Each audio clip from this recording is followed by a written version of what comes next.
Never thought I'd be here, but yet here I am. This weekend, my wife, 38F, and our daughter, 13F, went to visit her mom. I couldn't go because I couldn't get the time off work, and we decided it would just be a girls' weekend for them.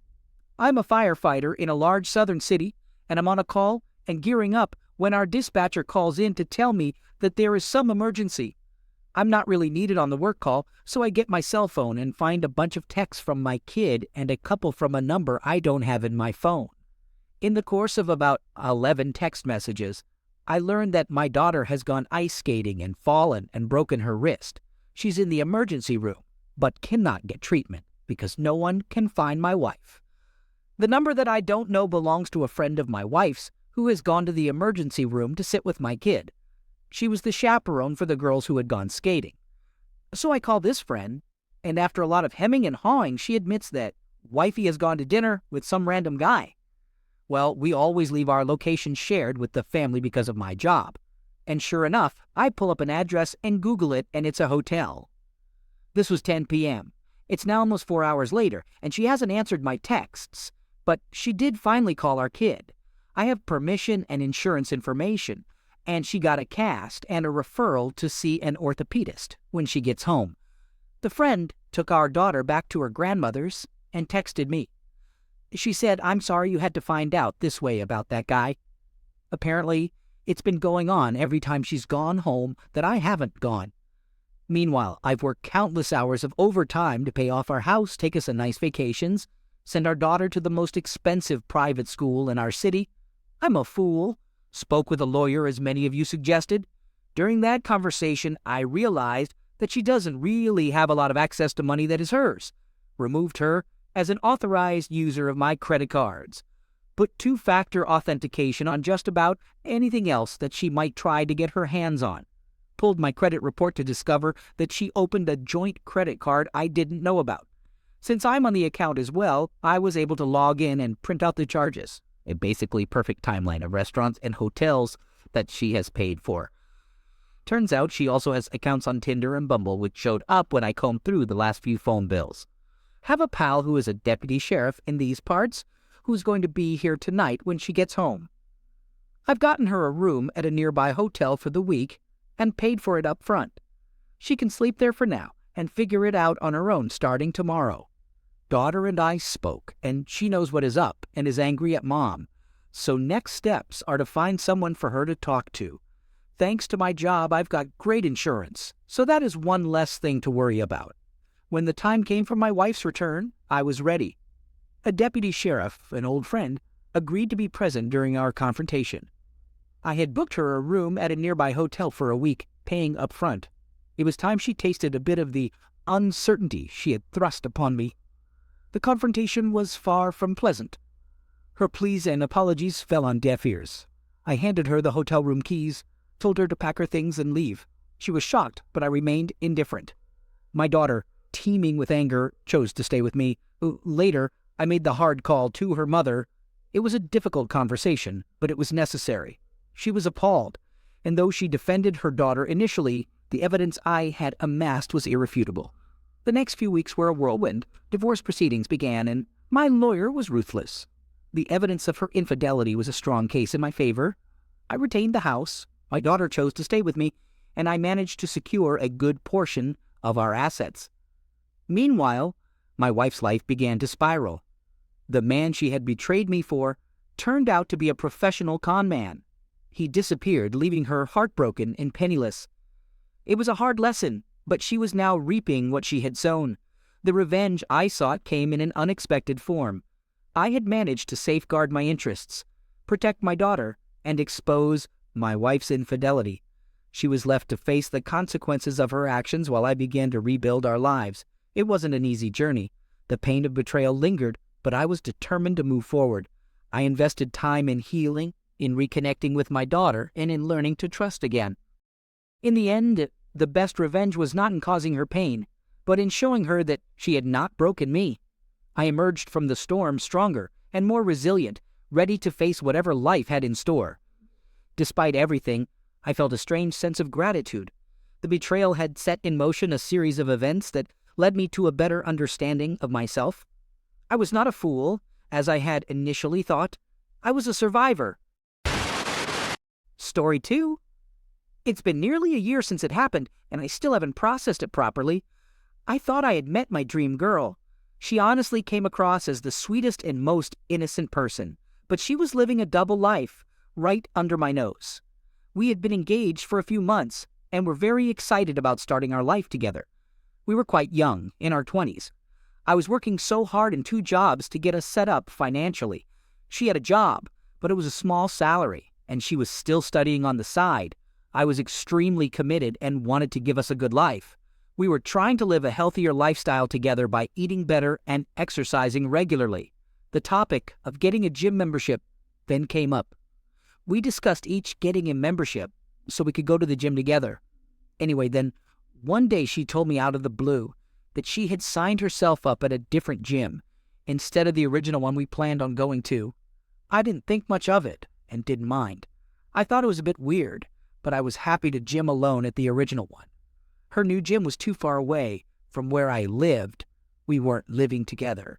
So a little while goes by, about a week. She's gone to the gym a few times. I've been nice, asked if she's enjoying it, etc. All seems okay, but she starts acting a bit weird. She is being distant and snappy, and I don't know why. A few days pass and it just gets worse. She starts becoming extremely aggressive towards me for no reason and wouldn't open up. This started to give me a very suspicious feeling, and I wanted to figure out what was going on. So I did some digging and remembered that she logged in onto her Instagram a while ago on my computer. I checked and thankfully still had access to her account, but what I found was horrifying. I found a long chat between her and a guy who worked at the gym. The chat spanned over a week or so and started fairly casual, like, "Thanks for helping me sign up," etc. But then it got very explicit very quickly. I had to read about the things they wanted to do to each other and then the things they did do to each other. And guess where they hooked up? In the gym's office. I was disgusted, shocked, and literally sick to my stomach. I phoned her immediately and told her what I found and that it was over. She first denied it, but when she realized I saw the chat, she just hung up on me. Also, I don't mean this in a nasty way, but the guy she hooked up with was really not a typically attractive guy. I'm a good-looking guy. Tall, green eyes, dark hair, and toned. She went for a slob over me, and I can't understand why. I then phoned her parents to tell them what happened. At first, they said, "That's impossible. She's nothing like that." I then sent them the chat. After they took a while processing it, they tried to shift blame onto me. They said I neglected her and was too busy with work. WTF? I was working hard to provide for her. In the aftermath, I realized that I couldn't just let things slide. I was hurt, but more than that, I was furious. This wasn't just a simple mistake. She had crossed a line that could never be uncrossed, and I was determined to ensure she faced the consequences. My first step was to hire a private investigator. I wanted irrefutable proof, something that no one could deny. I wanted to expose her for who she truly was. The private investigator was an old friend from school who had started his own agency. I briefed him about the situation, and he agreed to help me out. He trailed her for a week, gathering evidence of her infidelity. The damning piece came when he managed to record a video of her with the gym guy, clearly in a compromising position. The video was grainy, but there was no mistaking who it was. Armed with the evidence, I decided to expose her publicly.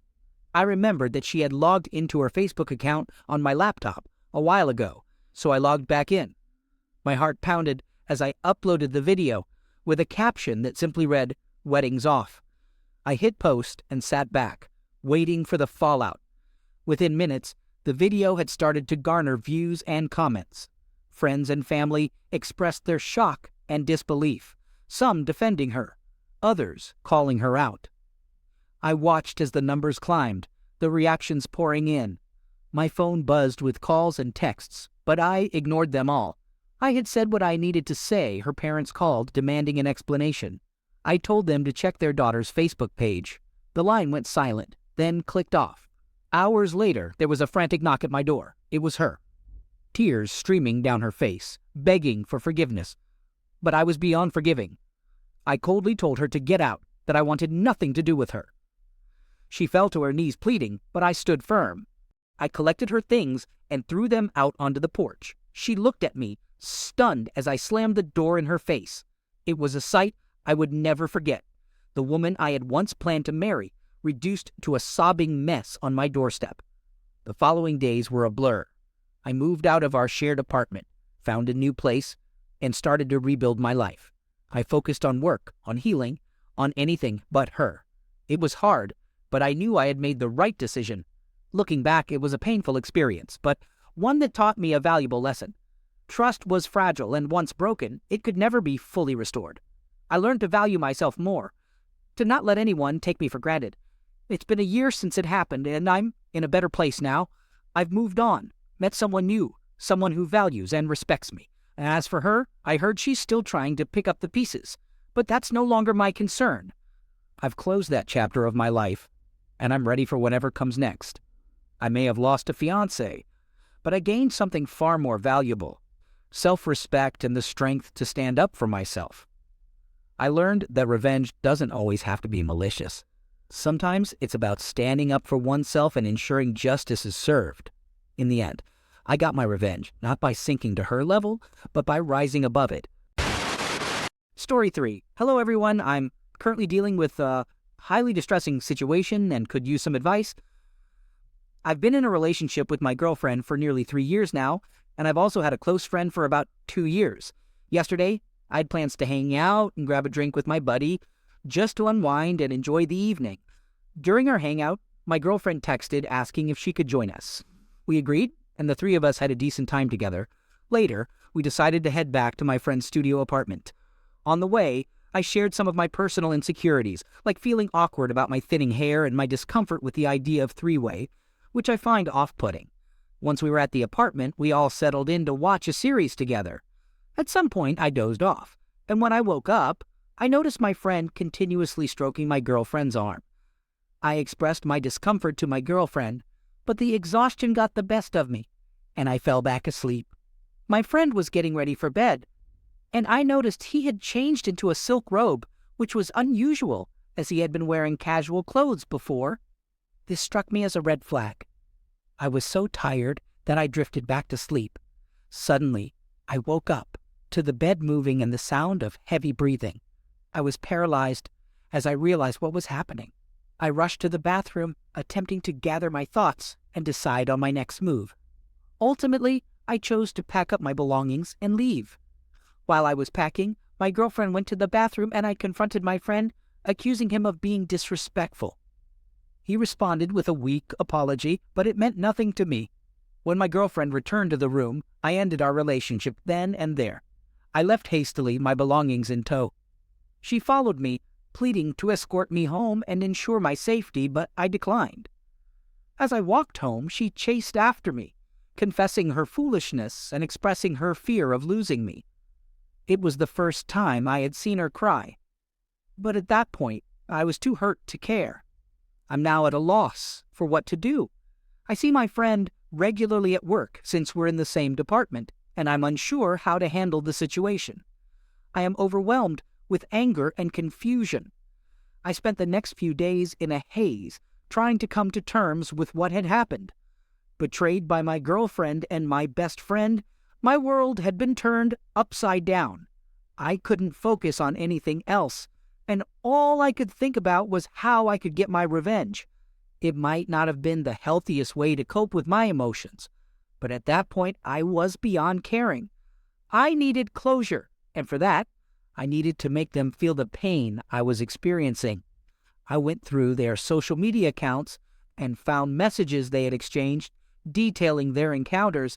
I took screenshots of everything, storing them securely in case I needed them later. As I dug deeper, I discovered that their affair had been going on for far longer than I had initially suspected. I began to devise a plan. I wanted to expose their deceit in a way that would cause them both public humiliation, but I also wanted to be subtle about it. I decided to create a fake social media account using an alias that would be untraceable back to me. I then started posting incriminating evidence of their affair on various social media platforms, tagging them in the posts so that everyone in their circles would see what they had done. The reaction was swift. Within hours, people were commenting on the posts, expressing shock and disgust at their actions. Some even shared the posts, amplifying the humiliation even further. My girlfriend and my friend were bombarded with messages and phone calls, demanding an explanation. They knew they had been caught, and there was no way for them to deny it.